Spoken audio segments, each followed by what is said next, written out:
کر سکتا ہے، کوئی مشکل نہیں. هو علی کل شیء قدیر، اسے ہر شے کی قدرت حاصل ہے. لیکن اصل بات جو ہے میں آپ کو بتانا چاہتا ہوں، یہ ہے سائیڈ ایشو. اصل ایشو ہے فلسطین کا جو شروع ہونے والا ہے. بھٹی دہکے گی وہاں. ظاہر بات ہے کہ اگر کوئی بہت بڑا اقدام ہو جاتا ہے فلسطینیوں کے خلاف، اور اگر واقعتاً مسجد اقصیٰ اور قبۃ الصخرہ گرا دیے جاتے ہیں، جو طوفان اٹھے گا عالم عرب میں، یہ حسنی مبارک ہو یا شاہ خالد ہو یا کوئی اور ہو، یہ نہیں روک سکتے اس طوفان کو. نوجوان خون اٹھے گا، غیرت اور جو بھی حمیت ہے. مسلمان ان پڑھ سے ان پڑھ اور بالکل بے دین، وہ بھی مسجد کی حرمت پر کٹ مرنے کو تیار ہو جاتا ہے. مسجد تو بنا دی شب بھر میں ایمان کی حرارت والوں نے، من اپنا پرانا پاپی ہے، برسوں میں نماز ہی بننا سکا. وہ چاہے کانپور کی مسجد سے مسلمانوں نے جانے دی ہے، چاہے وہ شہید گنج کی مسجد تھی مسلمانوں نے جانے دی ہے، چاہے نماز نہ پڑھتے ہو. لیکن یہ جو حرمت اور یہ جو حمیت اور یہ غیرت ہے، اس سے جو طوفان اٹھے گا یہ ہوگا اس ملحمۃ العظما، اس کی طرف پیش رفت ہو رہی. کتاب الملاحم سے احادیث کے حوالے سے کہ جن جنگوں کا حوالہ دیا حضور نے، پیشن گوئی کی ہے، اس کا نقطہ آغاز تھا خلیج کی جنگ. صدام حسین نے اسے کہا تھا یہ مدر آف وارز ہے، ام المحارب، یہ ایک جنگ نہیں ہے. اس کا نقشہ بھی حدیث میں موجود ہے، پیشن گوئی موجود تھی، اس وقت بھی ہم نے شائع کی تھی. لیکن اس میں جو جنگ اب ہونے والی وہ الملحمۃ العظما. ملحمہ کسے کہتے ہیں؟ لحم گوشت کو کہتے ہیں، اور قصائی کی دکان کو عربی میں ملحم کہتے ہیں، جہاں گوشت کے ٹکڑے کیے جاتے ہیں.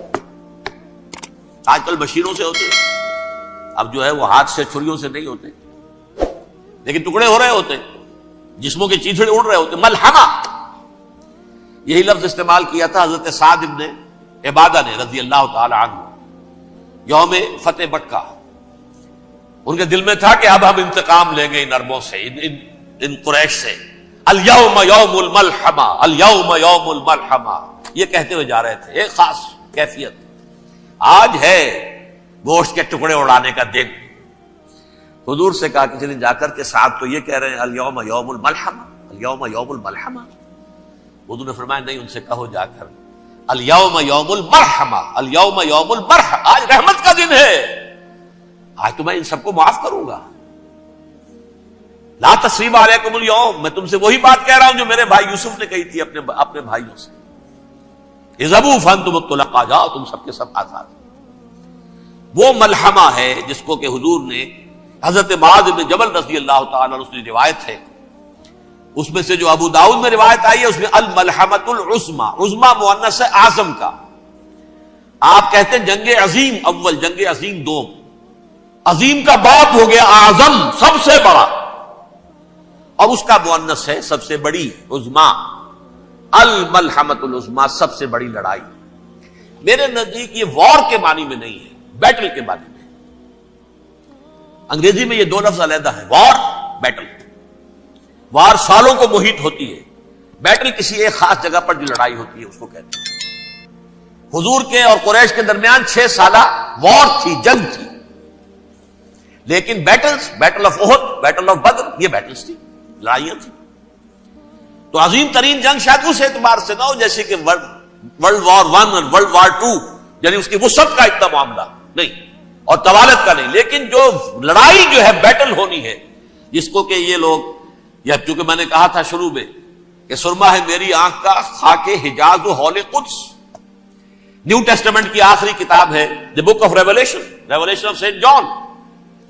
اس میں آرمگڈون کہا گیا ہے اسے. ہر مجدون، یہ عبرانی لفظ ہے، ہر کہتے ہیں اونچی جگہ کو، سطح مرتفع. مجدون میگیڈو، میگیڈو ایک وادی ہے، مرتفع، وادی مرتفع. یہ ہے واقع لبنان، اسرائیل اور شام کے درمیان جو ٹکڑا، جو ٹرائنگل بنتی ہے، یہ ہے، یہاں پر بڑی جنگ لڑی جائے گی. اور یہ جنگ صلیب ہوگی جو کہا ہے بش نے، یہ جنگ صلیب. سیکنڈ ملینیم شروع ہوئی تھی تو پہلی صلیبی جنگ ہوئی تھی، تھرڈ ملینیم شروع ہوا ہے، یہ سیکنڈ صلیبی جنگ ہے، یہ کروسیڈ ہے. اور میں اس مرتبہ امریکہ گیا تھا تو پہلی مرتبہ مجھے وہاں ایک رسالہ ملا ٹرمپٹ نام کا. یہ امریکہ کے جو بہت ایکسٹریمسٹ قسم کے پروٹیسٹنٹس ہیں یہ ان کا رسالہ ہے, اور ان کے بارے میں اب کہا جا رہا ہے وہ کرسچین زائنسٹ ہیں. آپ شاید پہلی مرتبہ یہ لفظ سن رہے ہو. زائنسٹ تو ہم سمجھتے ہیں یہودیوں کو, کرسچین زائنسٹ وہ ہیں جو ہیں تو عیسائی پروٹیسٹنٹس ہیں, لیکن اسرائیل کے وہ حمایتی یہودیوں سے بڑھ کر ہیں. یہ میری کسی پہلی تقریر میں شاید بہت سے حضرات کو یاد آ جائے, میں نے کہا تھا 4 سال پہلے ہمارا تنظیم اسلامی کا ایک کنونشن ہوا تھا ہوسٹن میں, امریکہ کا جنوبی علاقے کا شہر ہے. ایک سیشن اس میں ہم نے رکھا تھا انٹرفیتھ, ایک عیسائی کو بلایا تھا, ایک یہودی بہت بڑا وہاں کا عالم ہے اس کو بلایا تھا. اس یہودی عالم نے ڈاکٹر وشوگراڈ جو وہاں کی یونیورسٹی میں پروفیسر ایمیریٹس ہے, اس نے کہا تھا کہ یہ اسرائیل کی تو سپورٹ کر رہے ہیں عیسائی, ہم تو نہیں کر رہے.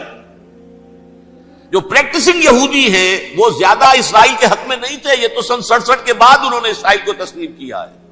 وہ تو منتظر تھے کہ ہمارا مسیحا آئے گا تو اس کی قیادت میں جنگ کریں گے, جیسے شیعہ منتظر تھے کہ مہدی موعود آئیں گے تو پھر ہم کچھ کریں گے. وہ امام خمینی نے کہا جب وہ آئیں گے آ جائیں گے, لیکن ہم کچھ راستہ کے لیے.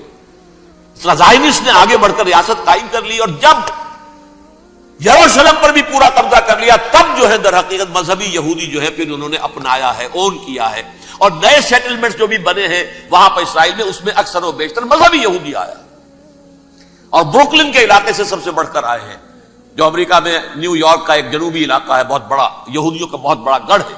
نیو یارک کو جیو یارک بھی کہا جاتا ہے, وہ تو اصل میں مرکز جو ہے وہ تو یہودیوں کا ہے. اس حوالے سے وہاں پر جو کرسچن زائنسٹ کہلاتے ہیں وہ اسرائیل کے یہودیوں سے بھی بڑھ کر کہیں سپورٹر ہیں.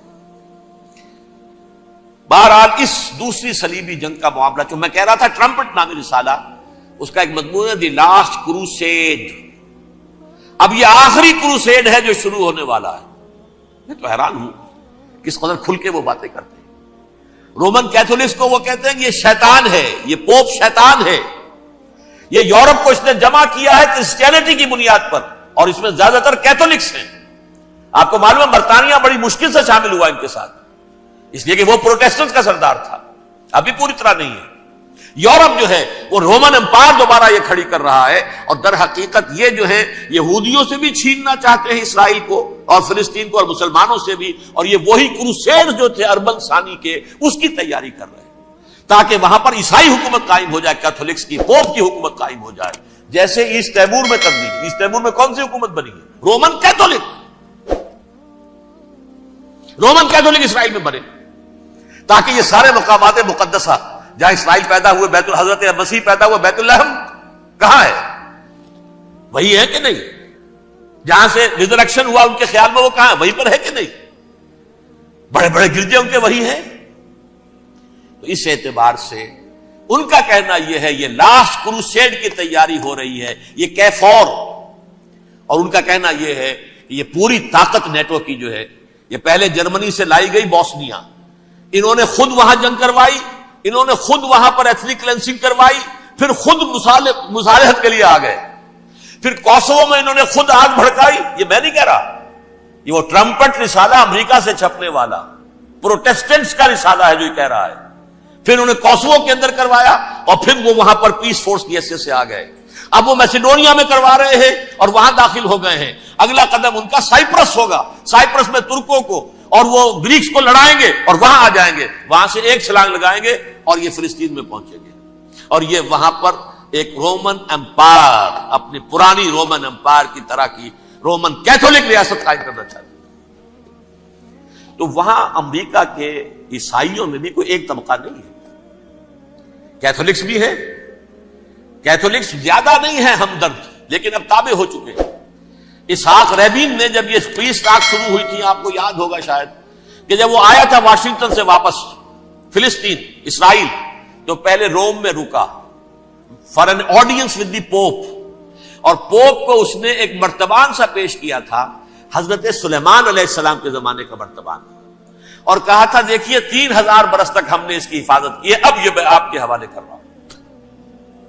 اس کے بعد سے پوپ جو ہے بالکل رام ہو گیا اور وہ عیسائیوں کے ساتھ اور یہودیوں کے ساتھ ان کا پورا معاہدہ.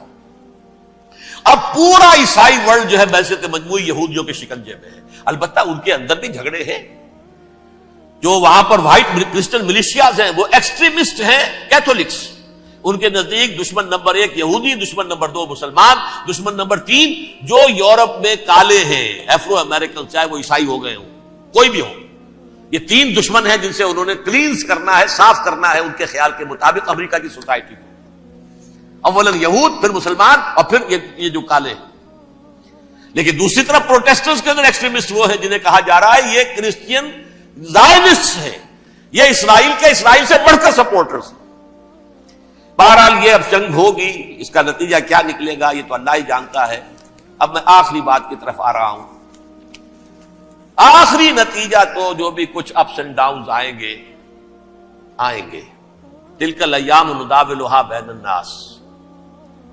آخری نتیجہ ڈراپ سین وہ یہ ہوگا کہ اللہ کے دین کا بول بالا ہوگا اور پوری دنیا پر محمد کے لائے ہوئے دین صلی اللہ علیہ وسلم کی حکومت قائم ہوگی. وہ گویا قیامت کی تمہید ہوگی، اس کے بعد بس قیامت آئے گی. کیونکہ مقصد کائنات، تخلیق کائنات پورا ہو جائے گا. پوری مخلوقات کے اندر مقصد تخلیق، کلائمیکس آف کریشن محمد الرسول اللہ صلی اللہ علیہ وسلم. دین کی تکمیل محمد الرسول اللہ صلی اللہ علیہ وسلم. اور اس خلافت عرضی کے لیے جو حضرت آدم کو خلافت دی گئی تھی، جب اس میں وہ خلافت پوری دنیا پر قائم ہو جائے گی اس کا مقصد پورا ہو جائے گا. And that will be the beginning of the end. اس کے بعد قیامت ہے. آخری نتیجہ تو یہ نکلنا ہے. اس سے پہلے سزائیں ہمیں بھی مل رہی ہیں. اور یہاں میں کانٹے کی بات جو چھوڑ گیا تھا اس کو بیان کر دوں. اللہ نے اس مغضوب علیہم قوم کو، اس ملعون قوم کو کیوں اب تک چھوٹ لیے رکھی؟ میں بتا چکا ہوں یہ بڑے عذاب کے مستحق ہو چکے تھے حضرت عیسیٰ علیہ السلام کے زمانے میں. چھوٹ دی ہے، ابھی تک ہے. بلکہ ایک مرتبہ ابھارا ہے.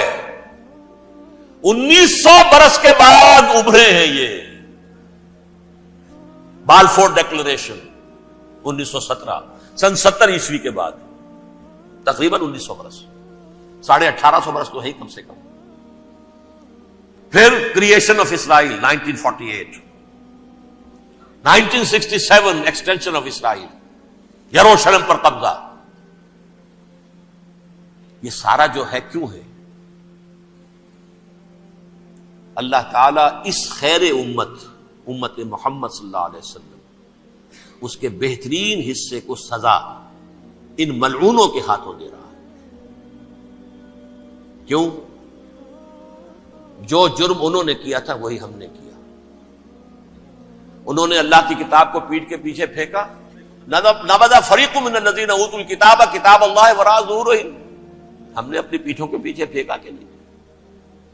کولونیل رول سے آزاد ہوئے، کہیں اسلامی قانون نافذ کیا، کہیں اسلامی نظام قائم کیا. تو جو جرم ان کا تھا وہی ہمارا ہے. اور ہم خیر امت ہیں، اور ہمارے میں سے خیر ترین عرب ہے. ان پر اللہ کا فضل، ان کی مادری زبان میں اللہ کی کتاب موجود ہے. پھر انہوں نے اللہ کے دین کو پیٹھ دکھائی. جو ملک آزاد ہوا کولونیل رول سے، یا اس نے قبلہ کر لیا اپنا ماسکو کی طرف یا کر لیا واشنگٹن کی طرف. کسی نے مکے کو قبلہ بنایا. یہ بدترین سزا ہے. ویل للعرب من شر قد اقترب. اور ترمذی شریف میں تو یہاں تک روایت ہے، من اقتراب الساعۃ ہلاک العرب. قیامت کے قرب کی ایک نشانی یہ بھی ہوگی کہ عرب ہلاک ہو جائے. ایک حدیث میں الفاظ آتے ہیں کہ حضور نے جب کہا یہ ہوگا یہ ہوگا یہ ہوگا، یہ بربادی آئے گی، تو کسی زوجہ محترمہ نام میں بھول رہا ہوں، انہوں نے پوچھا کہ عرب اس دن کہاں ہوں گے؟ فرمایا العرب یومئذ قلیل، بہت کم. آخری خاتمہ ہونا ہے یہود کا حضرت مسیح علیہ السلام کے ہاتھوں. وہ عذاب جو 2000 برس تک ان سے چلا رہا وہ آئے گا اور ان کے رسول ہی کے ہاتھوں آئے گا. لیکن اس سے پہلے مسلمانوں پر یہ عذاب آ رہا ہے, ہولوکاسٹ کے درجے کا عذاب آ رہا ہے. البتہ ہم پاکستانی اس میں یوں سمجھ لیجئے کہ وہ تو خبریں موجود ہیں احادیث میں, وہاں تو جو ہونا ہے. اتنے انسان مریں گے کہ ایک پرندہ جو ہے اڑتا چلا جائے گا, وہ نہیں چاہے گا کہ نیچے اترے تو کسی لاش پر اترے, اسے جگہ نہیں ملے گی زمین خالی کر کہیں اتر سکے, تھک ہار کر گرے گا, مرے گا تو بھی لاش کے اوپر گرے گا. یہ الفاظ ہے حضور صلی اللہ علیہ وسلم. الملحمۃ العظمی الملحمۃ الکبریٰ, یہ لاسٹ کروسیڈ.